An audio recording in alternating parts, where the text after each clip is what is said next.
Hey guys, welcome back to another Honkai Star Rail video. We're well into version 1 of the game's release, and I've been hard at work on my characters as I'm sure you have as well. On the subject of characters, we have a new 5-star on deck, and he's already a significant fan favorite by the looks of everyone's reactions towards him, not that I blame them. Jing Yuan to me is like an amalgamation of Ayato's gentle visage that belies more dubious intentions and Zhongli's refined behavior, no doubt from his advanced stage. It also helps that they made a very well animated video on him showcasing his early years as a student before becoming a master himself. But I digress. In celebration of his new event banner, today's video will be a character guide on Jing Yuan. I'll be going over his abilities, usage in combat, when and why you should use him, some pros and cons as well as early game suggestions on what to build and what teams he's good at. I should make a note that it's recommended for you to watch multiple guides on Jing Yuan from different creators as there's still a lot of exploration and testing going on. Until we get the full information, I suggest you draw data from multiple sources and form your own conclusion. This video will give you all the preliminary details you need though. With that said, let's get started.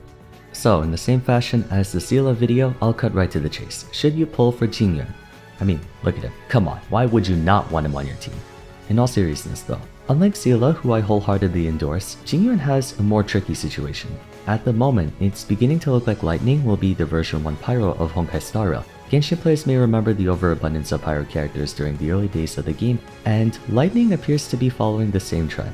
As of right now, there are 4 in the game: Bailu, Qingyun, Serval, and Arlen. We already know Kafka is a Lightning user based on the tutorial, and I'd wager there's a high chance that she'll be coming out sometime in the near future. Jing Yuan is also Lightning, moreover he's an erudition character. The good news is he won't directly be competing with Sela for party attention in scenarios where you're running a hypercarry squad against an enemy without a weakness to either. However, one of the more popular units in the game right now, especially for free-to-play players, is Serval, another Lightning erudition user and a pretty dang good one at that. Granted, the element itself only influences if the character in question can weakness break, but at the risk of getting cancelled for saying this, I think Jing Yuan is ultimately skippable for players who are budgeting their stellars. The reason I say this for Jing Yuan and not Sela is that first of all, Sela is definitively an entire league above every other damage dealer in the game, and second, she belongs to the rare quantum element, with her only competition in this department being Qingque, who in all honesty is completely outclassed in every way. Jing Yuan is stronger than Serval, but not to the same degree as Sela is to Qingque, at least I think.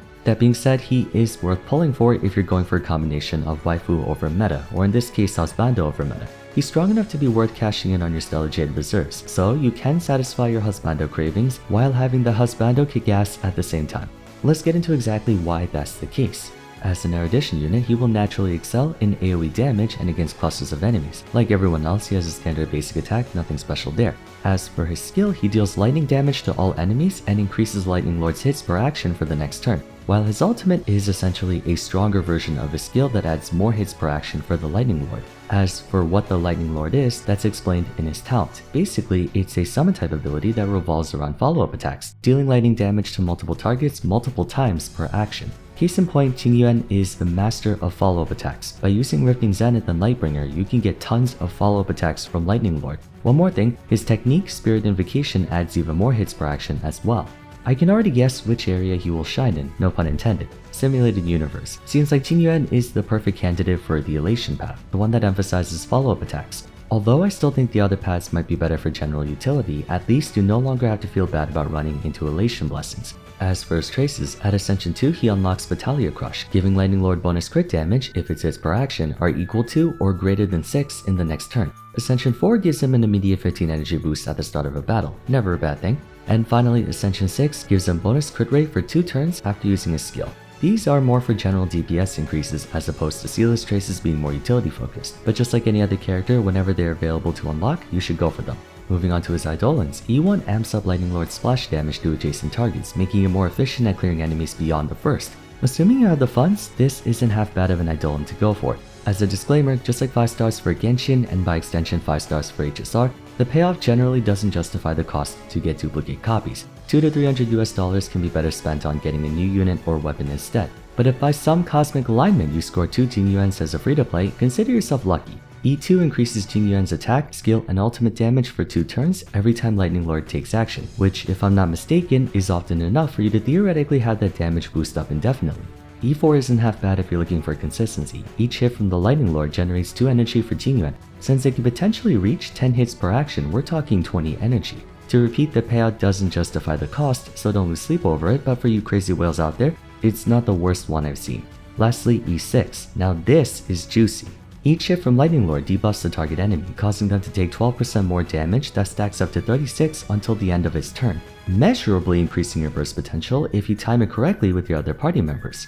Not unlike Seele, Jing Yuan packs a lot of damage, but to make the most out of that damage, you obviously should go for multiple targets. However, his single target damage isn't half bad either, making him a decent overall DPS. Standard team compositions dictate you should have 1 tank, 1 healer or support, and 2 DPS, so if you are already using Seele as a main carry and a general damage dealer like Himeko, Clara, or Serval, Jing Yuan would be a fantastic alternative for all 3. Now comes the part you likely clicked on this video for, what to build on him. In true Genshin Impact fashion, every 5-star character has a signature weapon. Jing Yuan's Light Cone happens to be absurdly powerful, offering a flat crit damage boost unconditionally, as well as bonus damage on the wielder's skill and ultimate, and no small amount either, 36 to 60% crit damage and 18 to 30% damage bonus. That alone would make for an excellent weapon, but after using your skill or ultimate, you get Somnus Corpus, which increases the damage of your next follow-up attack by 48 to 80%, pairing harmoniously with Jing Yuan's Lightning Lord. Needless to say, this should be your first choice for his weapon, but if you don't have the capital to pull for him and his weapon, you can always opt for Himeko's Knight of the Milky Way. It's more situational, offering bonus attack based on the number of enemies on field and requiring you to inflict weakness break on a target, but it's still a worthwhile weapon nonetheless. As for 4-star weapons, I'm personally a fan of the seriousness of Breakfast. Good for fights with multiple rounds or against bosses that summon extra moves. It also has an unconditional damage boost to back it up. Although, since Jing Yuan specializes in follow-up attacks, Birth of the Self is a great option too.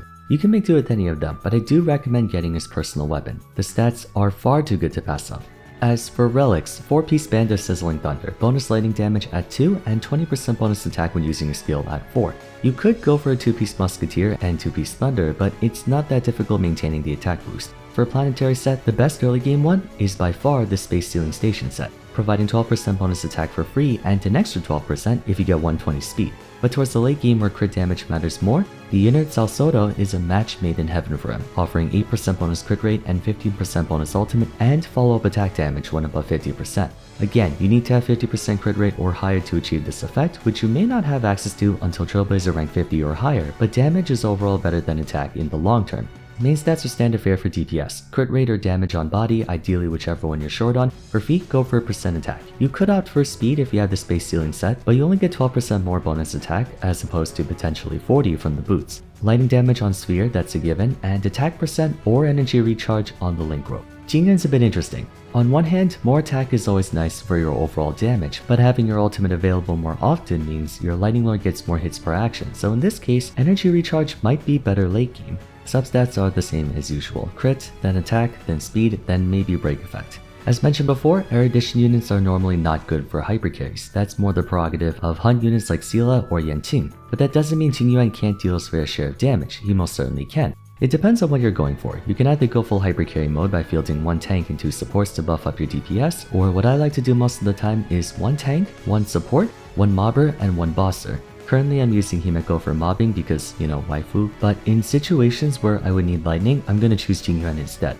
On a side note, I feel like it would be nice to have some kind of elemental resonance mechanic in Star Rail like they have in Genshin, because that would give players a bigger incentive to go for specific combinations of units, like maybe Jing Yuan and Jing Yuan together. But regardless, Jing Yuan's another 5-star DPS that can be of great help to you during the early to mid game, where you're more focused on mobbing and clearing instead of optimal burst rotations against bosses. It is also nice that he's an erudition unit because I've been trying to pull for Clara via the standard pull and I've been getting literally everyone else except her. So I basically gave up on her and went for Jing Yuan instead. I wasn't one of the ones who geared up Serval, so I was in desperate need of a lightning damage dealer.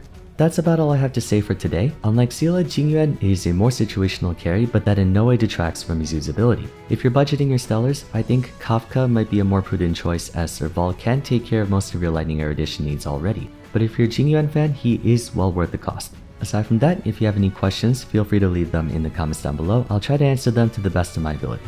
For now though, if you enjoyed the video, it would be great if you left a like and subscribed. It really helps me out. Don't forget to follow me on Twitter at Vars, join my Discord server, and check out my character guide on Seele if you haven't yet. But as always, thanks so much for watching, and I look forward to seeing you again soon. Take care.